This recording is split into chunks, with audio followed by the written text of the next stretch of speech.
Well, the current owner of the Washington Post is one of the billionaires who now lives in abject fear of Donald Trump. The owner of the Washington Post is actually the fourth richest person in the world.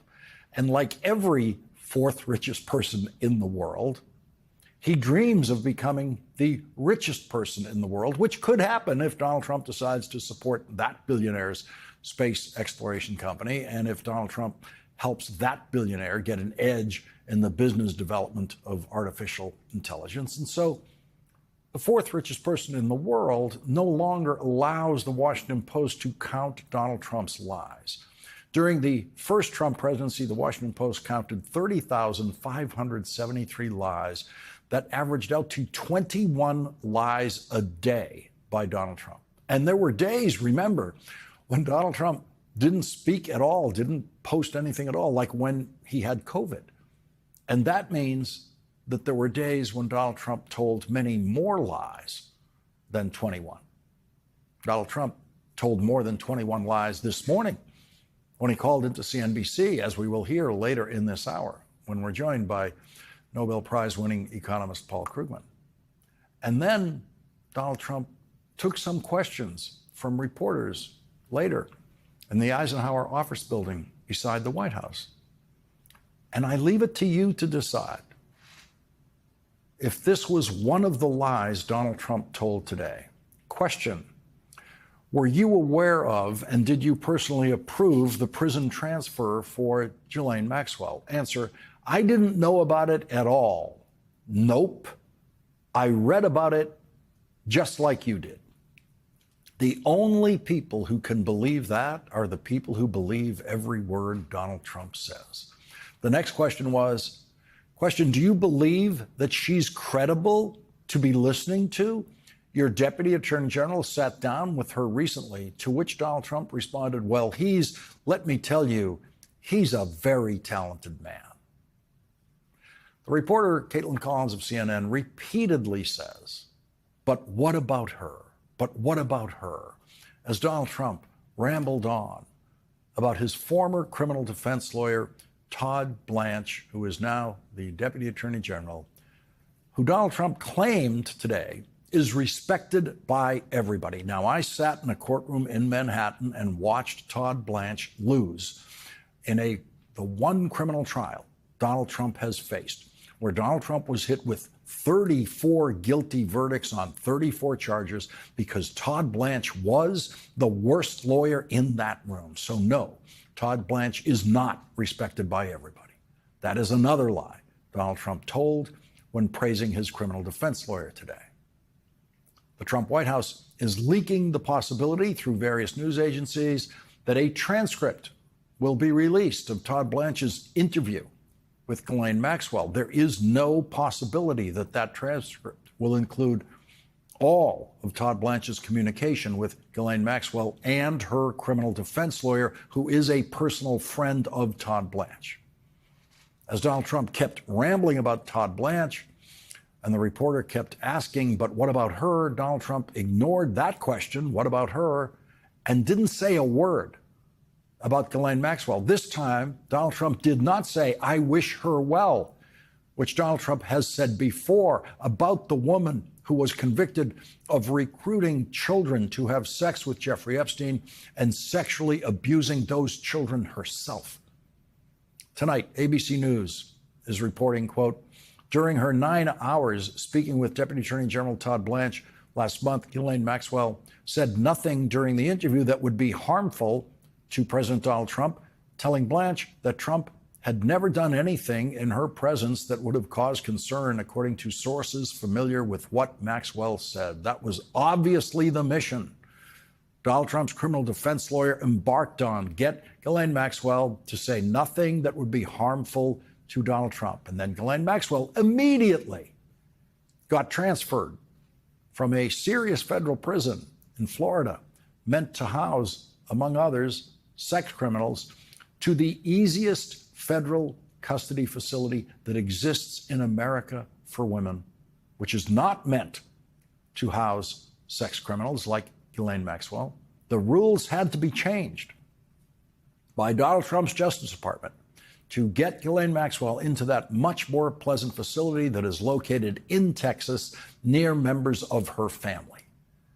Ghislaine Maxwell's lawyers lied today in a motion opposing the release of grand jury testimony in her case. The lawyers made the legitimate point that I've made on this program, that Ghislaine Maxwell's appeal is still pending before the United States Supreme Court. So grand jury transcripts should not be unsealed in a case that could conceivably go back for a retrial. That is a serious legal point. But the lawyers went beyond that and claimed that Ghislaine Maxwell is a scapegoat. That was their word.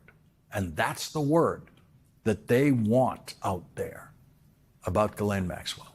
The Maxwell lawyers wrote, when Epstein died, prosecutors from the Southern District of New York pivoted and made Maxwell the face of his crimes. She became the scapegoat and the only person the government could put on trial. This is what Judge Allison Nathan said about Ghislaine Maxwell's own crimes, the ones she committed, when the judge sentenced Ghislaine Maxwell for 20 years in federal prison for the crimes committed not by Jeffrey Epstein, but the crimes committed by Ghislaine Maxwell. The judge said, quote, the evidence at trial established that Ms. Maxwell directly and repeatedly and over the course of many years participated in a horrific scheme to entice, transport, and traffic underage girls, some as young as 14, for sexual abuse by and with Jeffrey Epstein. The judge paused there to stress that phrase, by and with.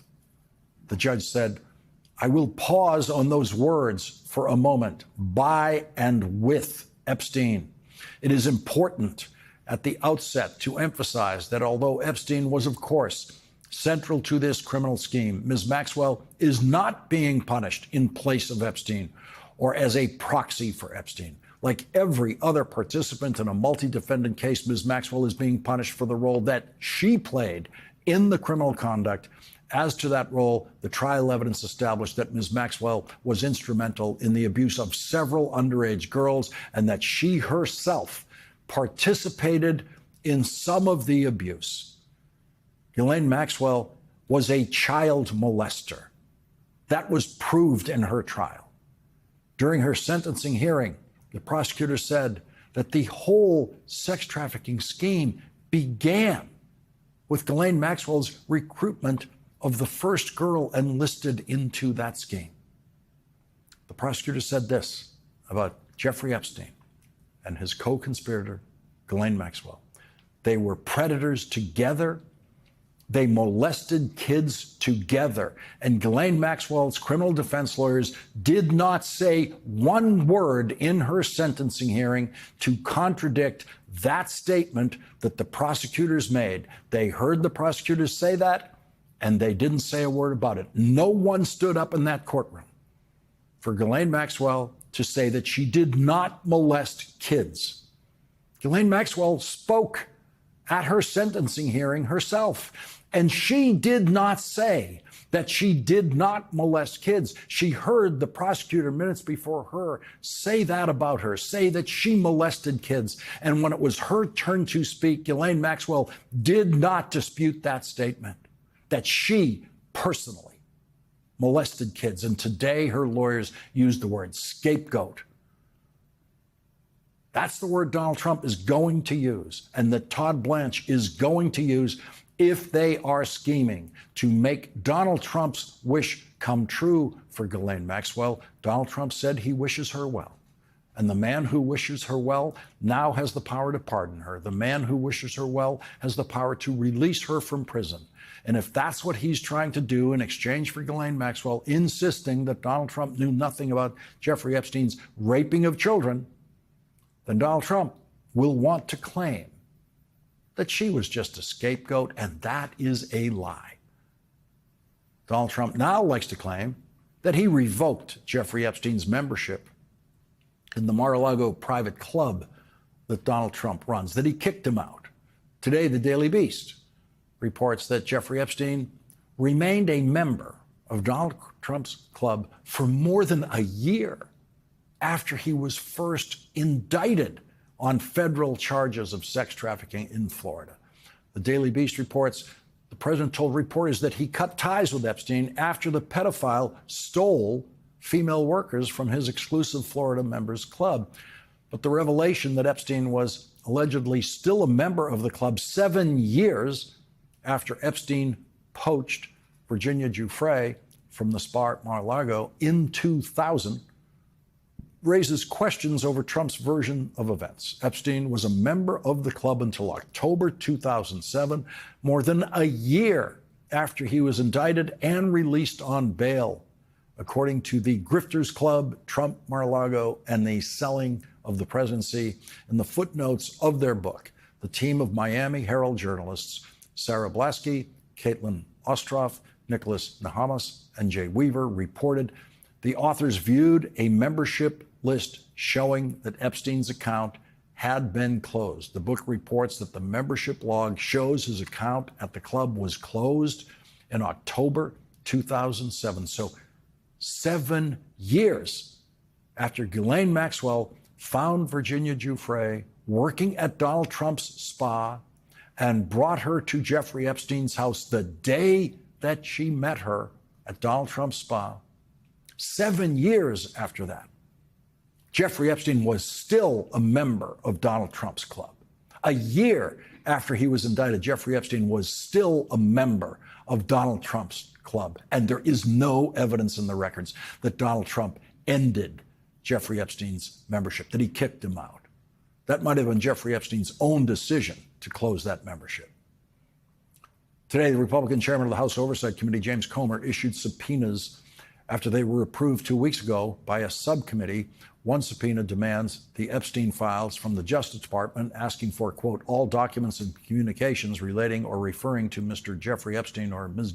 Ghislaine Maxwell, and further relating or referring to human trafficking, exploitation of minors, sexual abuse, or related activity. The committee also issued subpoenas to every attorney general, Republican and Democrat, who served during any of the federal investigations of Jeffrey Epstein, and to every FBI director who served during the federal investigations of Jeffrey Epstein, and to President Bill Clinton, because the subpoena said he traveled on Jeffrey Epstein's plane 4 times, something Bill Clinton has publicly acknowledged, and a subpoena to former Secretary of State Hillary Clinton. Hillary Clinton is being subpoenaed, according to the chairman's letter to her, because, quote, Ms. Maxwell's nephew worked for your 2008 presidential campaign and was hired by the State Department shortly after you became Secretary of State. That is a much weaker connection to Ghislaine Maxwell than the guy who's in this picture over my shoulder right now, who knows much more about Jeffrey Epstein and Ghislaine Maxwell than Hillary Clinton ever will.